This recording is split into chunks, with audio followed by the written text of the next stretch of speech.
Everybody got me? Test, test. Everybody good? Test, test. All right. We're all good. Well, kind of sum up last week's game at East Carolina, was definitely proud of the way our guys responded. I guess that was the biggest thing I could say is that, how our guys responded coming off of the Memphis week, the weekend. It was very much I said in my press conference immediately after the game, I said that you would find out more about this football program and this football team on how we respond than at any point in time that we've had during this football season. And I truly believed that. And I believed it after the ball game. I believed it all week long. And to watch our guys respond the correct way says that we're moving in the right direction for this program. I felt like Sunday night when we took the field after the Memphis game that we had a different feel about practice. I've said it before. I think that I think we took a huge step that Sunday night, and I felt as confident going into last week's game as I have all year long, because I knew our guys were ready. I knew they were prepared. I knew that we were going to get great effort. And as a coach, that's all you can ask. I couldn't predict the result, couldn't predict the outcome, surrendered the outcome, matter of fact. I could have really cared less through the course of last week what the outcome of the game was going to be. I wanted to see how well we were going to respond and how hard we were going to play. And I knew that if we played the right way and we responded the right way, the outcome would take care of itself. And it did. So very pleased with that. I thought offensively, outside of the first drive where we went 3 and out, that might have been as well of an executed, for the most part, the entire game. We had a couple of breakdowns right there late in the fourth quarter, but overall for the entire game that we've had this year. So I was very pleased with the execution. I thought Ben Hicks, even on Friday night, Coach Craddock and I were talking about it. He was as locked in all week long as I've seen him. And usually Ben, it's never been a problem with Ben. Ben's always that way, but there was something different about him Friday at the team hotel and as all of them. But I just knew. I felt it all week long that this group was ready to play. They were ready to respond. So pleased with our effort, pleased with the execution offensively. I thought we had a great plan. And executed it very well. Defensively, while we may not have played as well in the first half defensively as we wanted to, we definitely made some key plays in the game that were game-changing plays. I know Coach Malone challenged our defense the second half or at halftime when they went down and scored right before half to give them the momentum. It was great to see how our guys responded out of that. I thought the play of the game was Horace Richardson's pick six right after half. They were driving down, and had they scored there, it would have been a 7-point game. They had all the momentum coming out of after halftime, that last drive, and then leading into halftime coming out. The momentum was definitely on their side, and we just had to continue to play. And that was the message at half, was let's breathe, let's play one play at a time, and let's just execute our system. So that was great to see. I was pleased to see that. I'm very concerned with our kicking game, our kicking coverage game, and return game on our kickoff. That's something that has been a problem all year long, and is an area that we continue to address. Whatever we got to do to get it fixed. It's I know we've got a lot of young kids, young guys on that team. It's no excuse.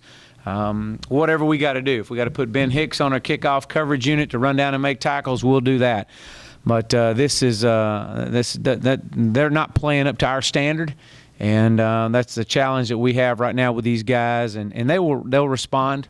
They always have, and they will. So I know Coach Riley is working tirelessly to get those two battalions fixed.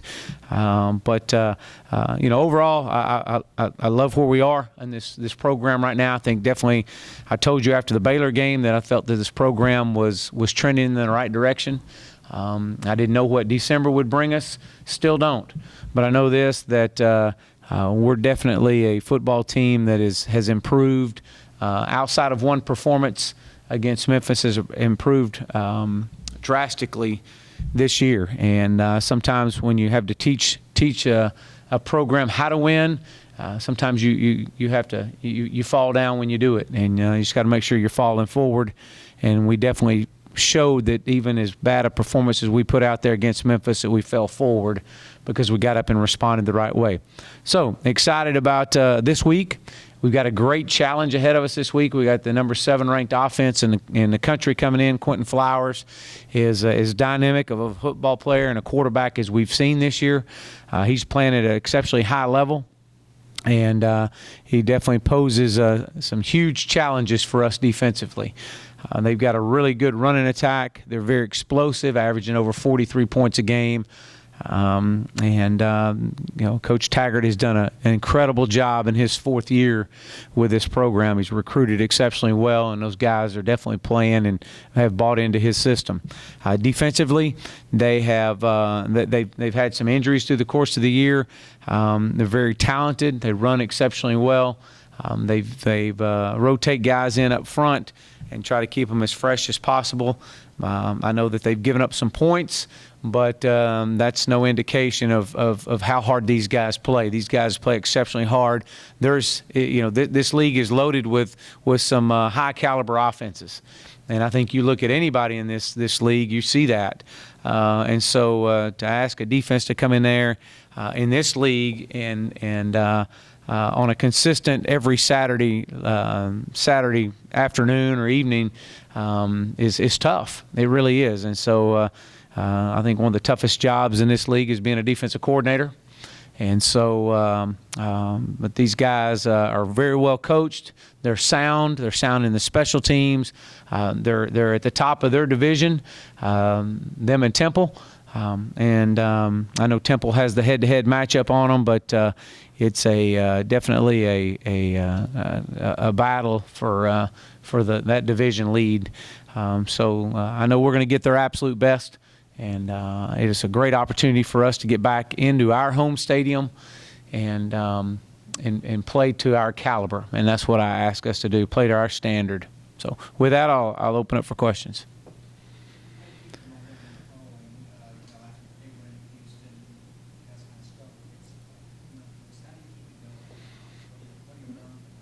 Yeah, I think that we have a very learned response. I think we learned a valuable lesson against Memphis.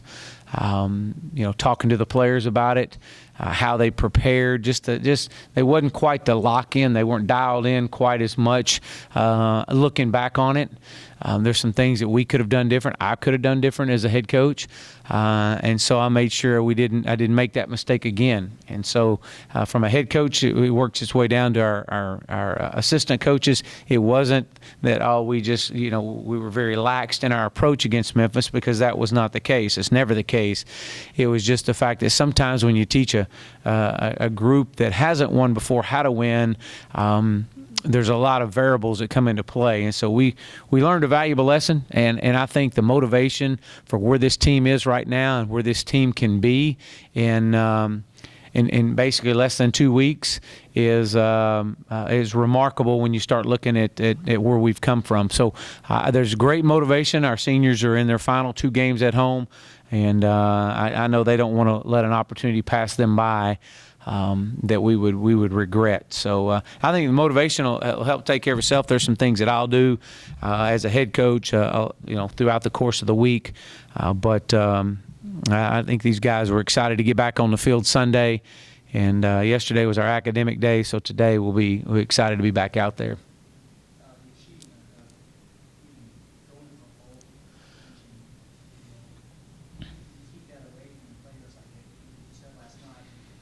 Yeah. We're not allowed to talk about that.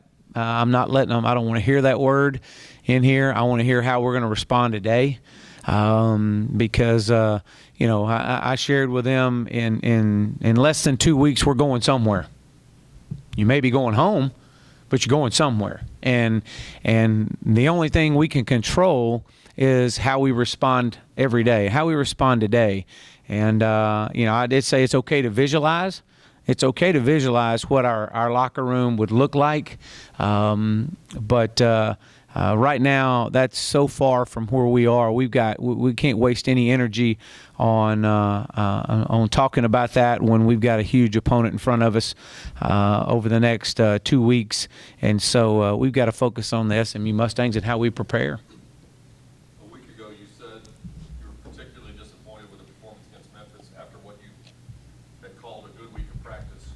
This week, you had another good week of practice, and while you're encouraged by that, are you surprised by the performance that you got at East Carolina, and what did you and your staff do to get the positives from practice to translate to Saturday?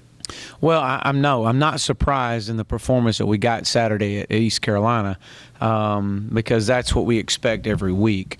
I knew Sunday when we got back out on the field after losing to Memphis that it was going to be a different week. Just so the way that there was just an edge. It's hard to explain, but there was an intensity in the air that you could have cut that Sunday, and it carried through all week long. And so there was it was pretty straightforward. The edge was set and pretty rough edge all week long, and so I wasn't surprised in the performance, and I wasn't surprised in how they responded after the Memphis game. What really kind of surprised me, and I don't know if it really surprised me or not, but was just at the intensity level that those guys had after the East Carolina game in the locker room. It was while we were celebrating, there was a little bit more of a rough edge. And I think a lot of it had to do with maybe what has happened during the win after Houston, the win after Tulane, that they were making sure that didn't carry forward. It was a great locker room. There was a lot of fun, guys having fun, but it was a little different. It was what you hope that you're eventually moving this program toward, is that any time we step on the field, we expect to win.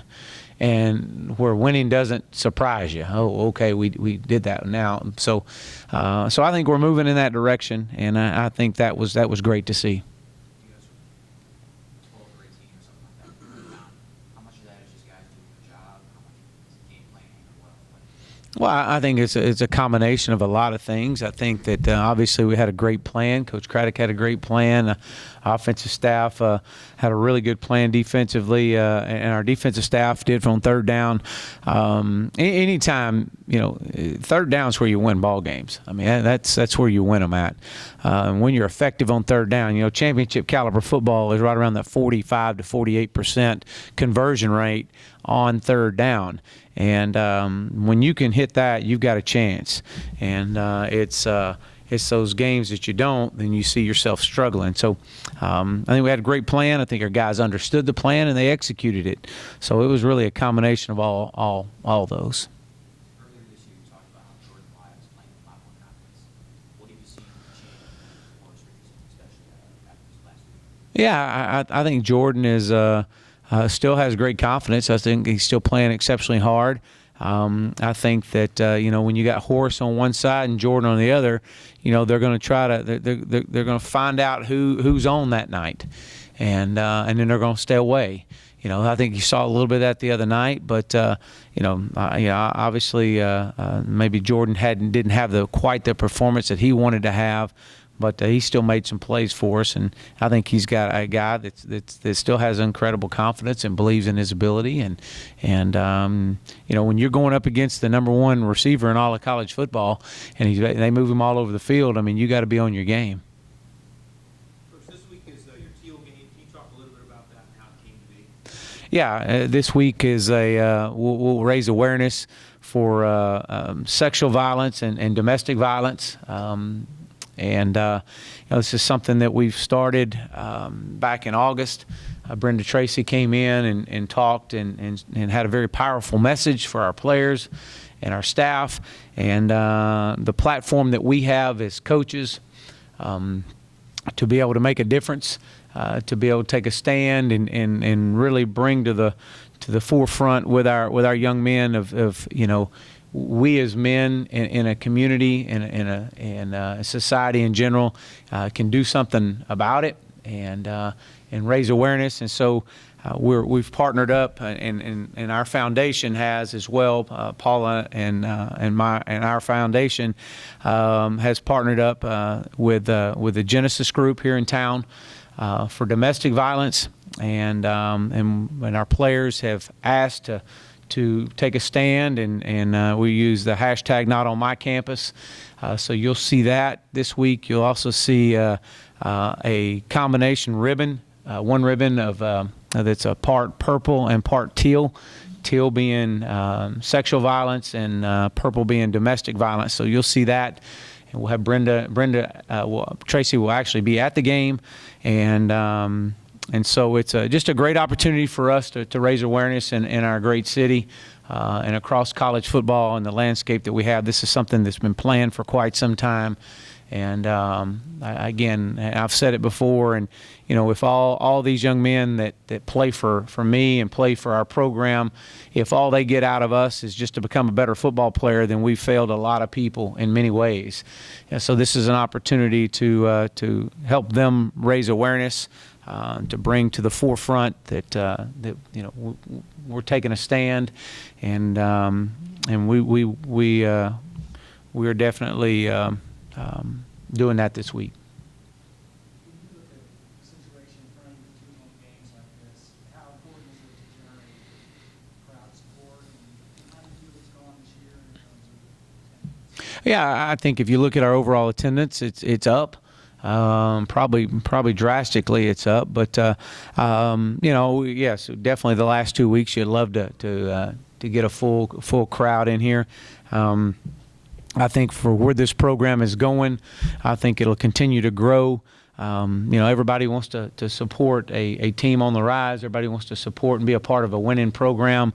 And so I think that what I can control is making sure that we put a good product out on that field. And I encourage our fans. I encourage the city of Dallas.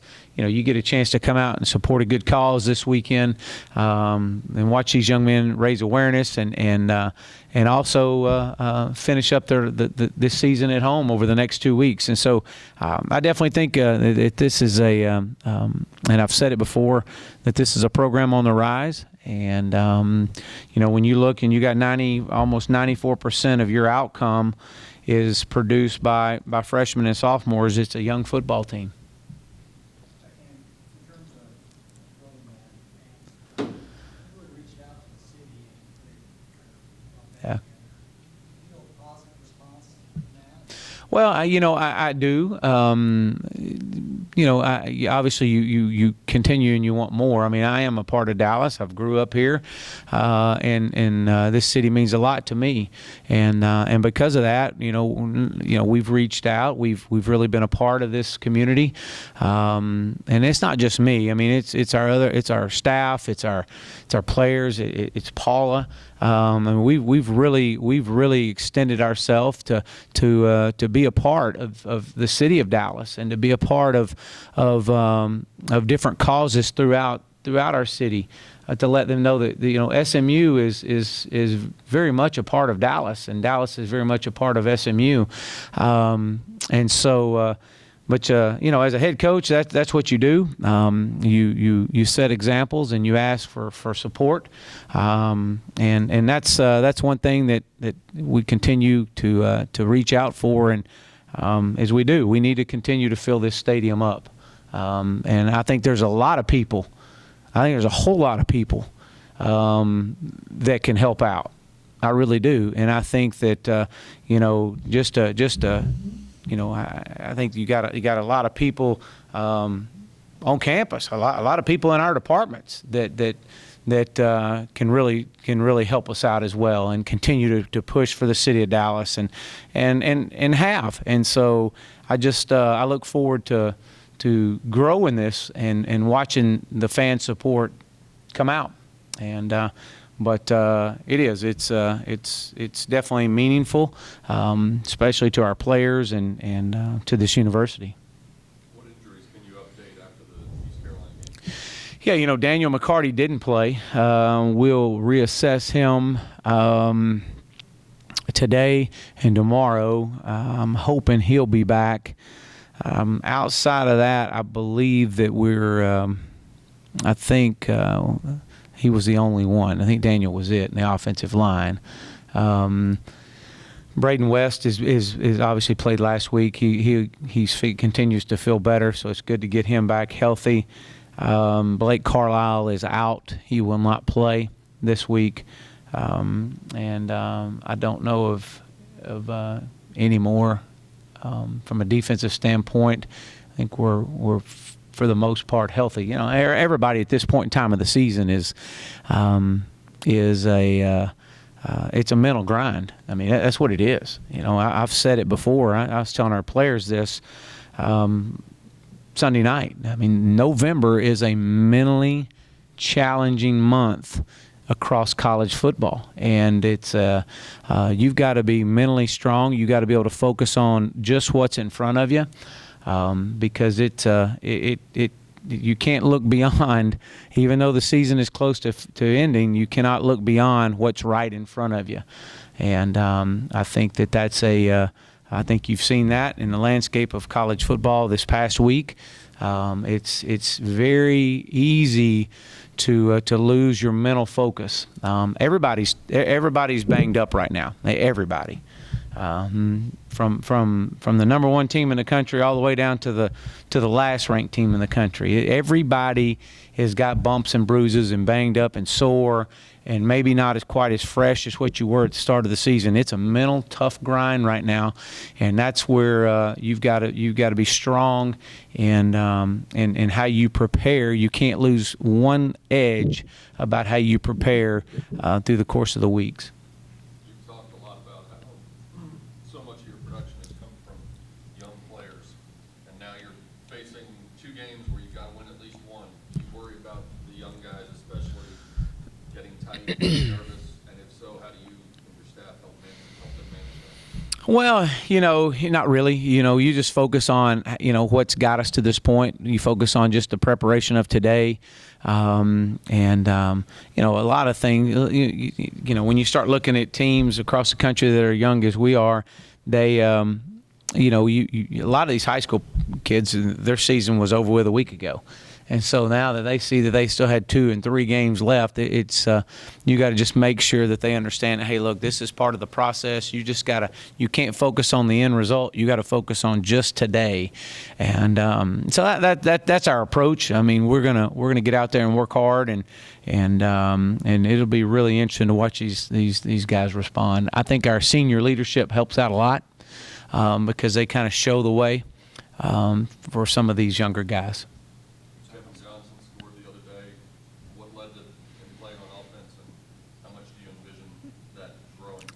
Yeah, maybe a little bit. I think he obviously provides us with a spark. He's definitely one of the fastest players we have on the team. So there's some things that we can do with Kevin. You know, with our injury situation to our running backs, we were kind of searching a little bit and slowly involving Kevin into that. So you may see him out there a little bit more this week. But I know his production defensively was really good as well. So. We were talking about special teams earlier. What do you think is a couple of the reasons it's been a struggle for you? Yeah, I think a lot of it has to do with the fact that there's 2 things. One, you're so young, and 2, you don't have as much depth, and so you're asking these guys, the young kids, to play, to be a part of special teams. I mean, you actually have guys that maybe not are playing as much offensively or defensively, but they're true freshmen, and just to understand the importance of the demands of special teams and how important it is. I think that's been a growing experience. We've got several of our walk-ons that are on special teams and have earned that right. But I think you'll see the lineup. There'll be some different names out there this week. Like I said, you may see Ben Hicks running down on kickoff this week covering kicks. Anything else? All right. Thank you.